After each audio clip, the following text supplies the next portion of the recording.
नमस्कार, जनता टीवी देख रहे हैं आप। आपके साथ मैं हूं अंजलि भंडारी। वक्त हो गया सुपरफास्ट न्यूज के रुख करने का। पीएम मोदी का गोवा दौरा। पणजी में मिरामार बीच पर गोवा लिबरेशन डे के अवसर पर आयोजित सेल परेड और साथ ही फ्लाई पास्ट में हिस्सा लिया।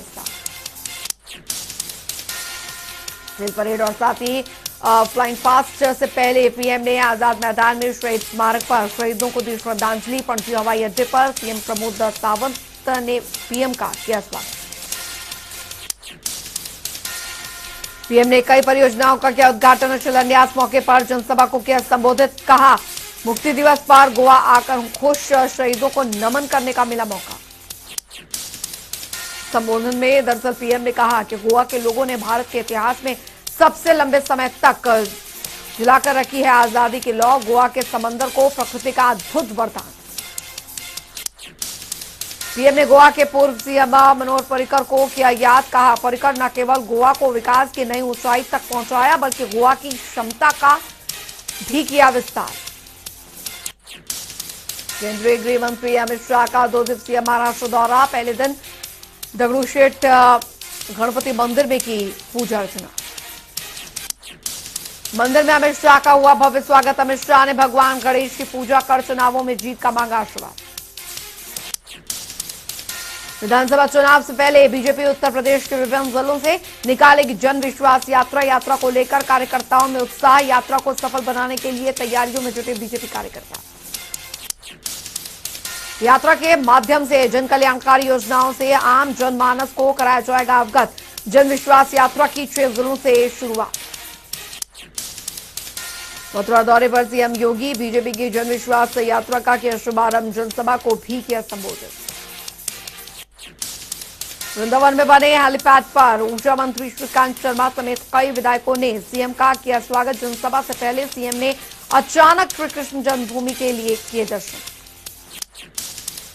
संबोधन के दौरान सीएम ने गिनाई सरकारी उपलब्धियां। कहा, हमने जो कहा वो पूरा किया, किसी भी चीज में नहीं किया कोई भेदभाव। झांसी में रक्षा मंत्री राजनाथ सिंह ने बीजेपी की जन विश्वास यात्रा का किया शुभारंभ। मौके पर जनसभा को किया संबोधित। संबोधन में रक्षा मंत्री ने कहा, बीजेपी लोगों की आंखों में धूल झोंक कर नहीं बल्कि आंखों में आंखें डालकर करती है राजनीति। यही है हमारा चरित्र। मौके पर झांसी को लेकर बोले रक्षा मंत्री। कहा, झांसी की वीर भूमि पर खिलौने नहीं बल्कि बनेंगी मिसाइलें। यहां पीएम ने रखे डिफेंस कॉरिडोर की आधारशिला। सपा के मुखिया अखिलेश यादव ने सीएम योगी पर फोन टैपिंग का बड़ा आरोप। कहा, हमारे सभी फोन को किया जा रहा टैप। सीएम खुद शाम को सुनते हैं कॉल। अखिलेश बोले, सीएम के इशारे पर हो रही फोन टैपिंग का आईएएस मतलब है इनविजिबल ऑफिसर सरकार। यही सरकार के इशारे पर कर रहे काम। मौके पर अखिलेश यादव ने कांग्रेस पर भी साधा निशाना। कहा, बीजेपी भी कांग्रेस का अपना रही तरीका। सेंट्रल एजेंसीज के जरिए डराने का हो रहा काम। योगी नहीं, अनूप योगी। कांग्रेस महासचिव प्रियंका गांधी वाड्रा ने रायबरेली में आयोजित महिला संवाद कार्यक्रम में लिया हिस्सा। मौके पर महिलाओं से किया संवाद। संवाद में प्रियंका ने कहा कि अगर देश की सारी महिलाएं एक हो जाएं तो फिर हम राजनीति बदल देंगे। साथ ही कांग्रेस ने महिलाओं के लिए अलग से घोषणा पत्र जारी किया।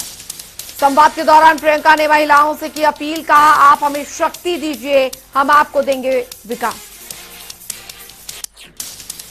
कांग्रेस नेता राहुल गांधी के हिंदू और हिंदुत्ववादी शब्दों पर यूपी के अल्पसंख्यक मंत्री मोहसिन रजा ने दी बड़ी प्रतिक्रिया। कहा, मुस्लिम समाज से आता हूं लेकिन मुझसे बड़ा हिंदुत्ववादी कोई नहीं। मोहसिन रजा ने खुलकर अपने विचार रखते हुए कहा, हम हिंदुस्तान में रहते हैं, हिंदुत्ववादी हैं। हिंदुत्ववादी की परिभाषा बताते हुए रजा ने कहा कि हिंदुत्ववादी वही होगा जो हिंदू संस्कृति में जिया होगा। मोहसिन रजा ने राहुल पर भी जमकर कसा तंज। कहा, अगर आप आतंकियों के साथ रहते हैं तो आपकी सोच अलग हो सकती है, इसलिए हिंदुत्ववादी लोग आपको नहीं पसंद है। केंद्रीय अल्पसंख्यक कार्य मंत्री मुख्तार अब्बास नकवी ने अल्पसंख्यक दिवस कार्यक्रम में की शिरकत। कार्यक्रम में महिलाओं की शादी की उम्र 21 करने को लेकर विरोध कर रहे विपक्ष पर जमकर साधा निशाना। मुख्तार अब्बास नकवी ने बिना नाम लेते हुए कहा कि 3 तलाक जैसे मुद्दों पर बवाल करने वाले लोग संविधान की मूल भावना के पेशेवर विरोधी हैं। केंद्रीय मंत्री ने कहा कि सरकार ने 2014 के बाद 6 अधिसूचित अल्पसंख्यक समुदायों के 5 करोड़ से ज्यादा छात्रों को दी छात्रवृत्तियां। लाभार्थियों में 50% से ज्यादा लड़कियां शामिल। ड्रॉप आउट रेट पर बोलते हुए नकवी ने कहा, मुस्लिम लड़कियों का स्कूल ड्रॉप आउट रेट 70% से घटकर हुआ 30% से कम। नकवी ने आगामी दिनों में ड्रॉप आउट रेट 0% करने का किया दावा। बिहार के पूर्व मुख्यमंत्री जीतन राम मांझी का अटपटा बयान आया सामने। मांझी ने पंडितों और साथ ही सत्यनारायण भगवान को लेकर दिया विवादित बयान। कहा, गरीब तबके के लोगों में बढ़ता जा रहा है धर्म को लेकर लगाव। भूया मिलन समारोह में शामिल हुए मांझी ने कहा कि पहले हम लोग सत्यनारायण भगवान की पूजा का नाम नहीं जानते थे, आज हर जगह सत्यनारायण भगवान की होती है पूजा।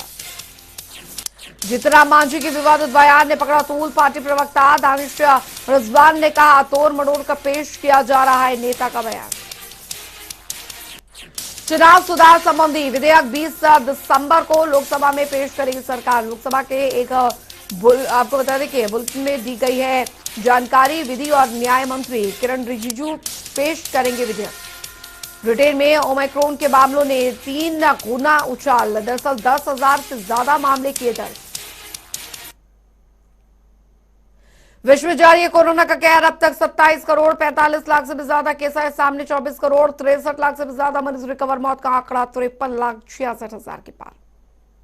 देश में 24 घंटे में 7,145 नए केस आए सामने, तो वहीं करीब 8,000 से ज्यादा मरीज हुए ठीक। एक दिन में 286 लोगों ने तोड़ा दम। भारत में 3 करोड़ 47 लाख से भी ज्यादा कोरोना के केसेस। अब तक करीब 3 करोड़ 41 लाख से भी ज्यादा मरीज ठीक। कुल मौतों का आंकड़ा 4,77,000 के पार। दिल्ली में कोरोना के 69 नए मामले आए सामने। कुल मामले 14,42,000 के पार। एक्टिव केसों की संख्या 450 से ज्यादा। मौत का आंकड़ा 25,000 के पार। महाराष्ट्र में कोरोना के 902 नए मामले, 12 लोगों की मौत। कुल संक्रमितों की संख्या 66,47,000 के पार। 10,000 से ज्यादा केस अभी भी एक्टिव। पश्चिम बंगाल में आए कोरोना के 580 नए केस। कुल मामले 16,25,000 के पार। 15,98,000 से ज्यादा मरीज ठीक। मौत का आंकड़ा 19,600 के पार। उत्तर प्रदेश में कोरोना के 22 नए मामले। कुल संक्रमण का आंकड़ा है 17,10,600 के पार। एक्टिव केसों की संख्या 160 से ज्यादा, तो वहीं मौत का आंकड़ा 22,900 के पार। बिहार में 24 घंटे के भीतर कोरोना के 8 नए केस। कुल मामले 7,26,300 के पार। 80 से ज्यादा केस अभी भी एक्टिव। मौत का आंकड़ा 12,000 के पार।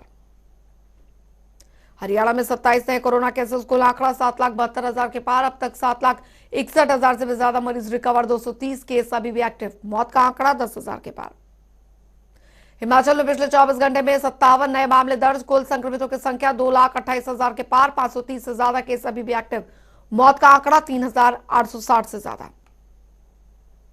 देश में कोरोना के खिलाफ वैक्सीनेशन अभियान जारी। वैक्सीनेशन का आंकड़ा 136 करोड़ के पार।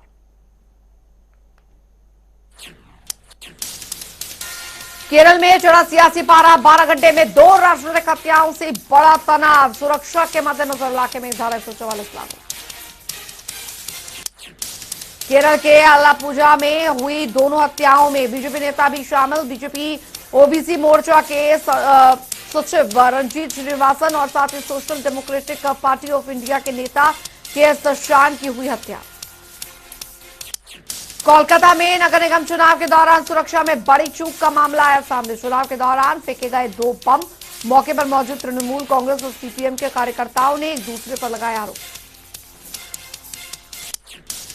निगम चुनाव के दौरान बम फेंके जाने की सूचना पर पहुंची पुलिस ने शुरू की मामले की जांच। स्थानीय लोगों से जुटाई घटना की जानकारी। आरोपियों पर जल्दी कार्रवाई करने का दिया आश्वासन।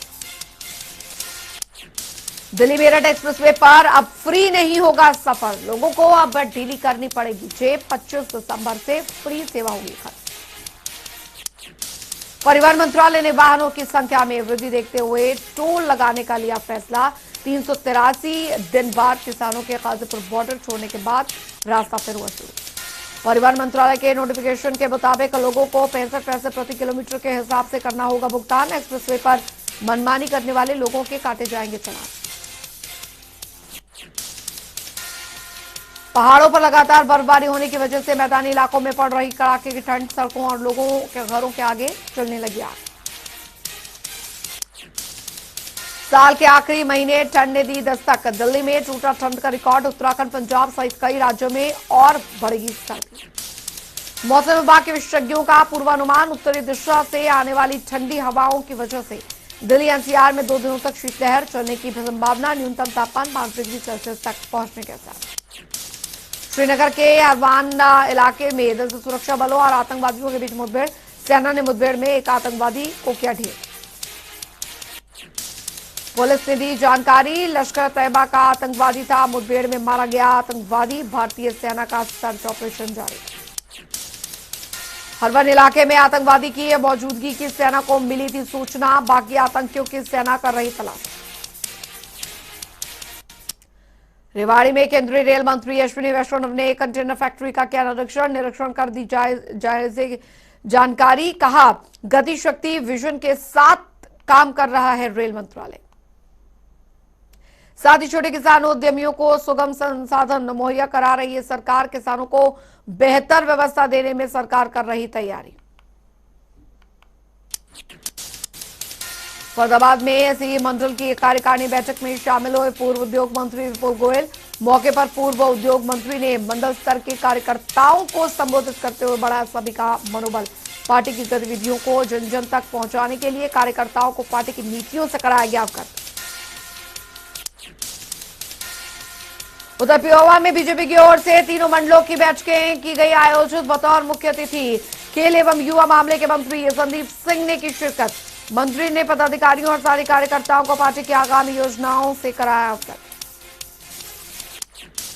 रोहतक में पंजाब चुनाव के मद्देनजर आम आदमी पार्टी ने कसी कमर। आम आदमी पार्टी के बैठक में मध्य जोन के अध्यक्ष अश्विनी दुलेड़ा ने कार्यकर्ताओं को संगठन मजबूत करने के दिए दिशा निर्देश। सोनीपत में बेरोजगारी, भर्तियों में भ्रष्टाचार और महंगाई के खिलाफ युवा आक्रोश प्रदर्शन सभा का आयोजन। राज्यसभा सांसद दीपेंद्र सिंह हुड्डा ने शिरकत कर युवाओं को किया संबोधित। संबोधन के दौरान राज्यसभा सांसद ने सरकार पर साधा निशाना। कहा हरियाणा बेरोजगारी में बन चुका है नंबर 1, लेकिन कांग्रेस पार्टी ने हमेशा लड़ी भ्रष्टाचार और बेरोजगारी को समाप्त करने की लड़ाई। फरीदाबाद स्थित सर्वोदय हॉस्पिटल का राज्यपाल बंडारू दत्तात्रेय ने किया दौरा। इंडियन सोसाइटी ऑफ ऑन्कोलॉजी की वार्षिक कॉन्फ्रेंस में बतौर चीफ गेस्ट हुए शामिल। बल्लभगढ़ में दरअसल हरियाणा प्रशासनिक आयोग के पूर्व चेयरमैन ने प्रेस वार्ता को किया संबोधित। प्रेस वार्ता में सरकार पर साधा निशाना। कहा आज हरियाणा के लोगों को मिल नहीं रहे दूध दही जैसे कोई भी चीज। किसान और जनता का भी हो रहा बुरा हाल। उधर रेवाड़ी में भारतीय कमर वर्ग पार्टी ने दरअसल शुरू किया सदस्यता अभियान। 2 लाख सदस्य बनाने का लक्ष्य किया तय। 2 महीनों पहले अस्तित्व में आई थी पार्टी। मौके पर प्रदेश अध्यक्ष प्रीतम जांगड़ा समेत कई गणमान्य लोग रहे मौजूद। उधर आपको बता दें अंबाला शहर को निर्मल बनाने के लिए दरअसल नगर निगम की अनोखी पहल। शहर के 20 वार्डों को निगम के 10 अधिकारियों द्वारा लिया गया गोद। वार्ड में अधिकारी को मिली नए विकास कार्यों और साथ ही सभी समस्याओं का हल करवाने की जिम्मेदारी। नालियों को कवर करने और साथ ही नालों पर बने अवैध निर्माण को हटाने का काम जल्द होगा शुरू। वक्त तो चला एक छोटे से ब्रेक का, लेकिन जनता टीवी पर खबरों का सिलसिला लगातार जारी है।